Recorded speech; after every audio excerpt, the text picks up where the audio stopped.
So again, welcome everyone, and I'm going to turn it over to Kevin Feinberg from Facing History with a presentation on civics, equity, and SEL.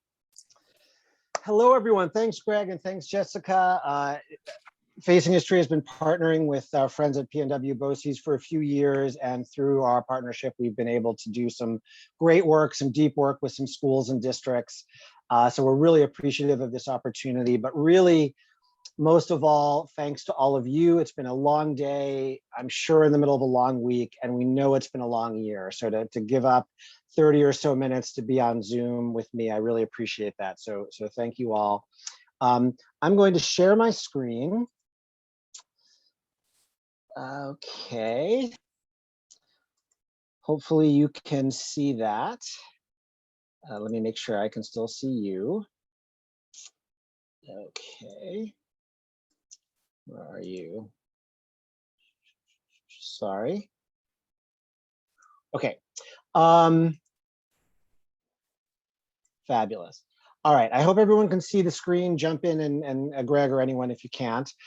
This is the nice, beautiful title slide. My name again is Kevin Feinberg. I'm the Senior Program Director of the New York Office of Facing History and Ourselves. Before that, I was a social studies teacher. I taught high school in New York City for some time. I've been at Facing History now for a couple decades. I know some of you know Facing History well. Some of you may not know us at all. I will tell you a little bit about who we are. Let me tell you what we're going to do. I'm going to talk at you for about 8 minutes or so, 10 minutes or so. Then I'm going to open up a Padlet, and you're going to look at some Facing History documents. You're going to do some reading. You're going to post a comment or two on the Padlet, and then hopefully we'll have some time for some Q&A. I'm going to show the slides for a little bit, that hopefully I can turn that off so we can see each other's faces again. And hopefully we can also see the chat box, and feel free to jump in with a comment or a question in chat. First thing I want to do is have you respond to this. This is the title of the organization for which I work, Facing History and Ourselves. For some, it might be a very anodyne title. For others, it might be very provocative. I'd love for you to throw in the chat box what you think of or what you respond to when you just see that phrase on the screen, Facing History and Ourselves. What does that mean to you? What does that prompt in you as a teacher?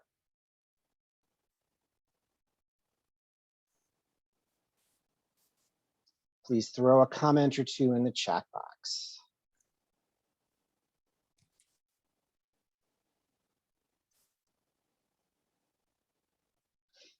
History has its eyes on us. Reflection and connections. Thank you. Making connections. All good stuff. Anything else? Parallels and trends. Thank you. Be true to yourself. Excellent. Take a critical look at history and how it shapes us. Thank you all very much for that. I would agree with every one of those comments. Let me just throw up our mission statement really quickly.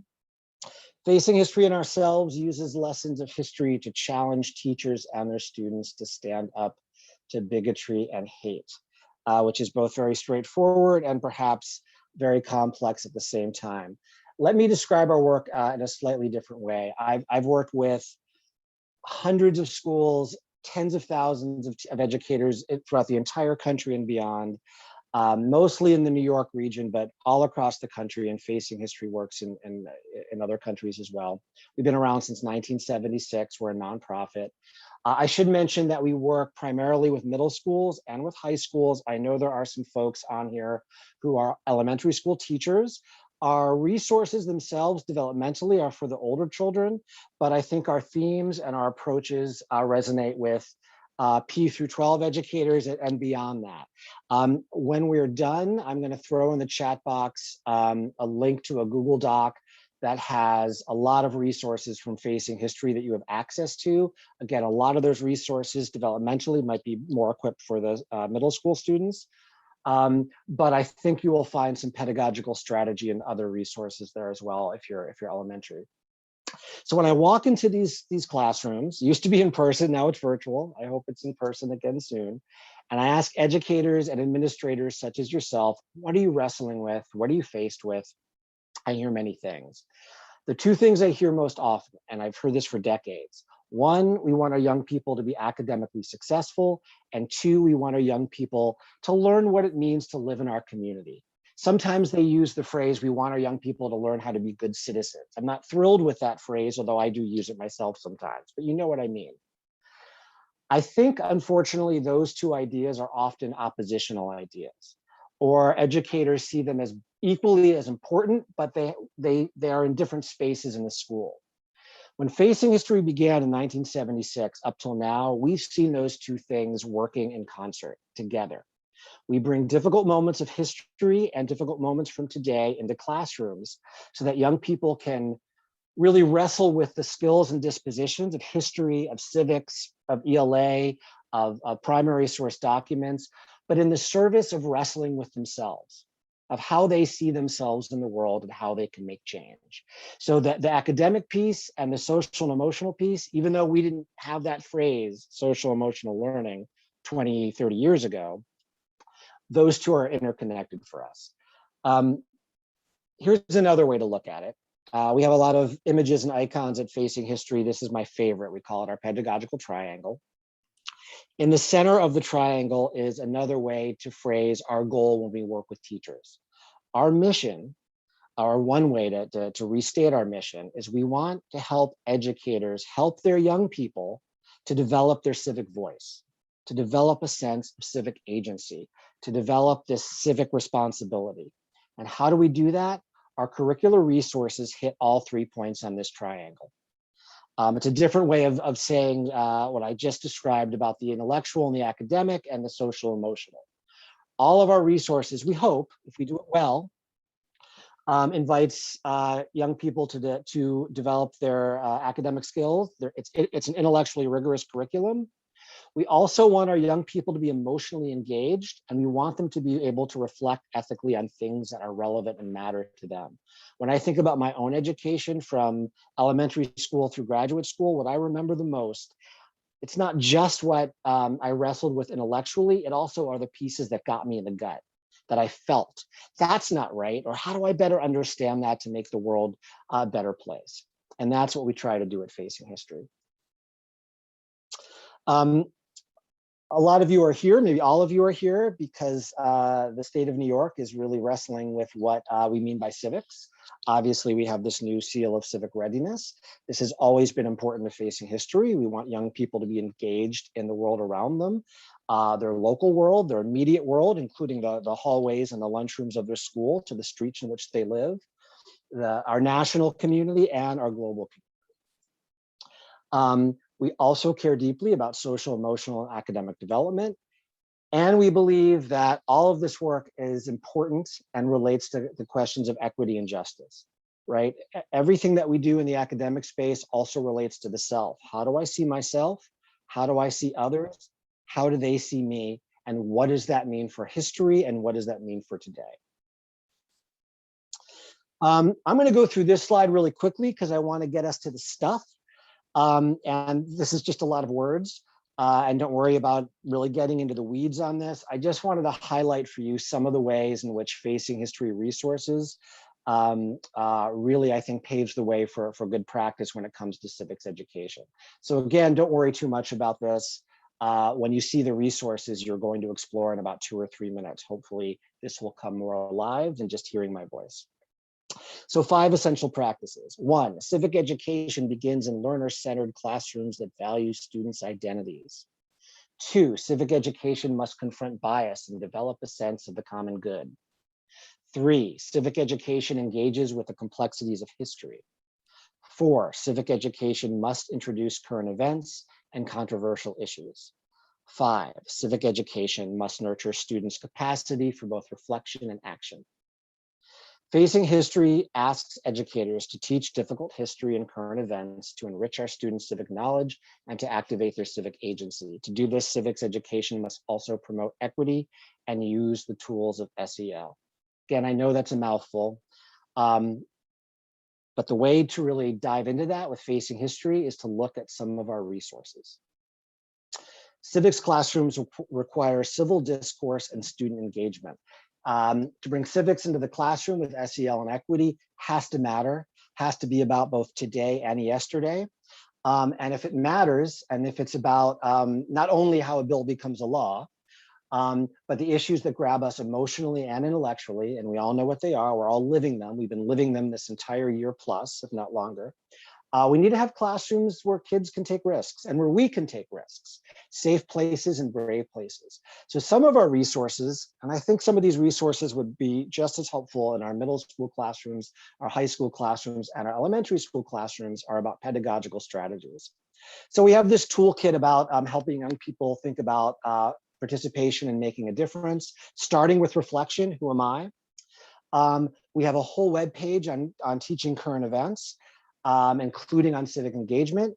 And this third image here, Fostering Civil Discourse, is a PDF you can download. Again, I'm going to get you that link. How do we talk about issues that matter?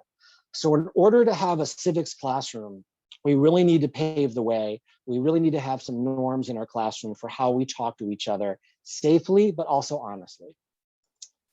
The other set of resources that we provide, and these are the three we're going to look at in about 30 seconds, are our case studies from history. These are historical moments where democracy and human rights and civil rights were at risk. Sometimes people were fighting to expand access to civil rights, human rights, and democracy, and also people were fighting against them. Are we going to have a community that has an expansive understanding of who should be included, or a limited understanding? So 3 case studies we're going to look at. Reconstruction, the period after the Civil War. When at first our democracy expanded and more people, the freed people, African Americans, were included.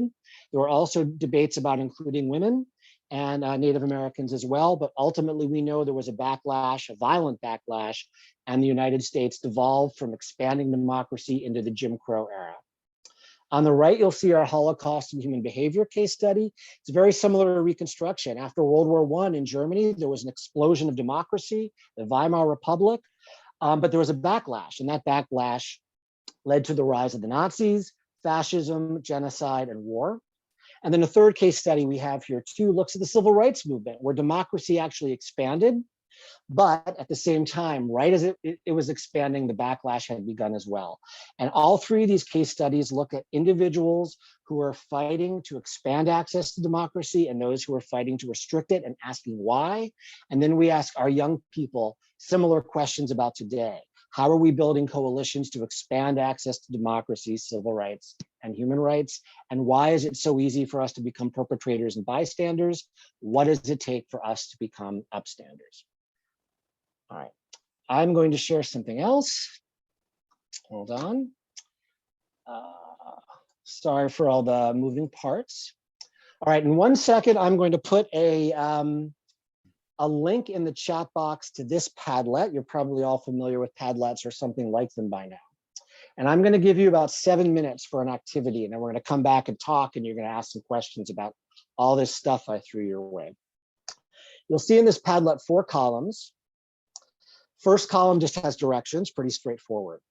The other 3 columns, civil rights, our choices in Little Rock case study, Holocaust and human behavior, and the Reconstruction era and the fragility of democracy.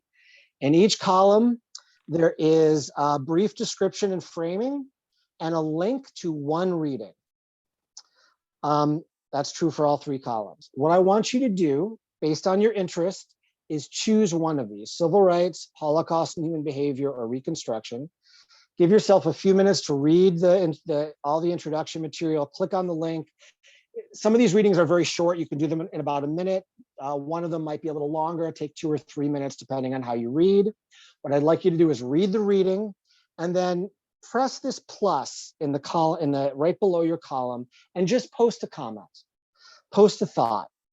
In this directions column, I have a guiding question if you want to use that question. How does this difficult personal story from history add to our challenge what students need to wrestle with in a civics class? So in sum, pick one of these columns, read the framing, click on the link, post a comment. If it gets messy, don't worry about it. The most important thing is to do the reading. We'll come back and I'll hear some of your verbal comments and questions. I hope all that is clear. I'm going to stop my share and I'm going to put the link in the chat box, and then you're going to stop hearing my voice. Please explore the Padlet.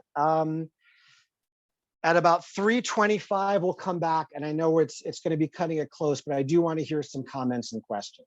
So you might want to make sure you're muted, make sure your video is off, do some work on your own, and when you hear my voice again, come back. If you have a question about what you're doing or how to access it, please put that question in the chat box. Thank you very much.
I see some people are starting to make comments. Thank you for that. I just wanted to give a time check. In about 2 minutes or so, we'll regather.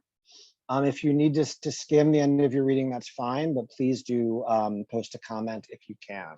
And in about 2 minutes, I'll ask folks to regather.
All right, if folks could come back together. If you're still posting or reading comments in the Padlet, feel free to keep doing so.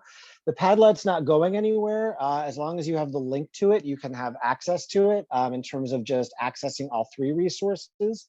Since you only read one of them, and if you are inspired to read some of these amazing, thoughtful comments, you certainly have access to them. It's 3:25. I do want to hear some comments and questions. I can stay on a little bit longer, but I want to honor your time. So if you do need to leave right at 3:30, I want to make sure you have this, which I'm putting in the chat box. This is a link to a document that I wrote that just has links to great resources from Facing History's website. It's a very rich website. You could find any one of those on your own, but it would be hard to do. So I just wanted to make sure the resources that I mentioned, connecting to civics. Also, there are links there to our upcoming professional development. We have summer seminars, all virtual, great stuff. You can find it all in that document.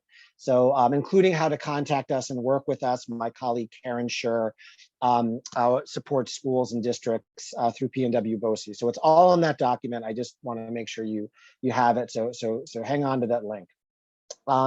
Then Greg also had put in the chat box, maybe he'll put it in again, a document where you can fill out a Google form that gives me your information, and I can make sure you get regular emails from us with resources and invitations to events. So in the time that remains, I know it's not much, I'm going to invite you to comment on anything you just experienced and or ask me any questions you'd like, and hopefully we can have about 5-6 minutes of give and take. So please unmute and talk.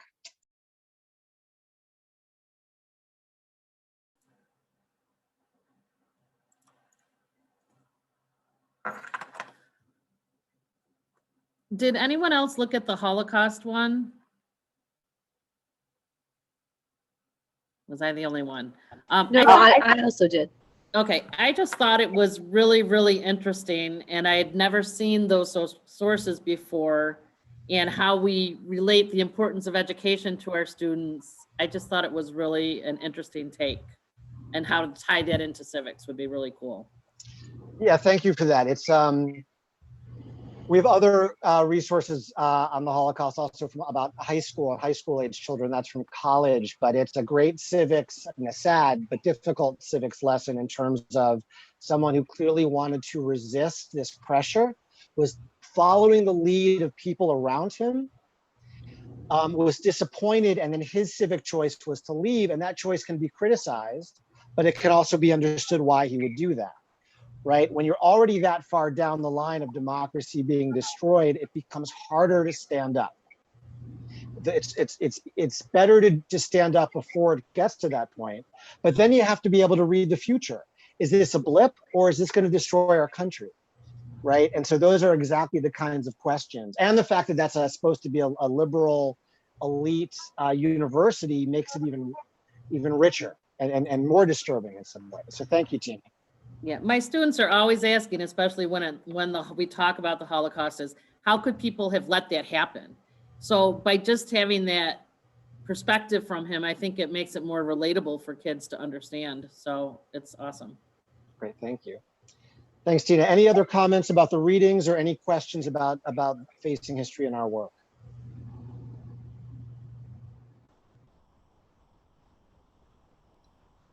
Kevin, I just really want to thank you again. Facing History is a terrific partner with PNW BOCES. And again, at a time when we find ourselves incredibly busy, and Kevin included, making the time and all of us coming together and having these collaborative opportunities really are valuable. And I thank you all for giving your time this afternoon, because these are the conversations we need to be having, narratives, right? Listening to people's stories, reading people's stories gives students a bird's eye view that oftentimes we gloss over in history and don't really dig in.